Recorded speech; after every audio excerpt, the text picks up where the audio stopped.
Pukanuta aitas pudrukausile endust puhtaks küürida, kui kuulis köögilaua kõrval asuva ukse tagant kriuksuvat häält.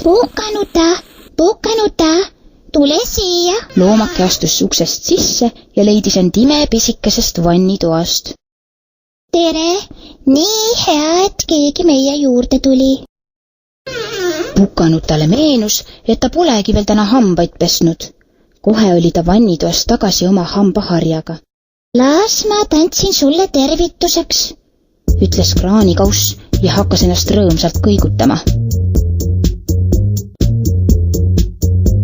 Kui sul aega on, siis tule mulle kindlasti oma seiklustest jutustama.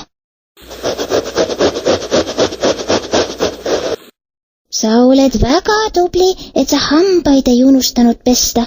Minu sõber Vann ei ole kunagi hambaid pesnud ja sa vaata vaid tema suud. Pukanuta, tule kiiresti. Pisikesed lusikad on oma ema juurest jalga lasknud. Palun aita meil need leida. Jaa, ma tulen kohe, lausus Pukanuta ja tuli kiirustades sussi järel tuppa. Sealt leidis ta eest äreva seltskonna.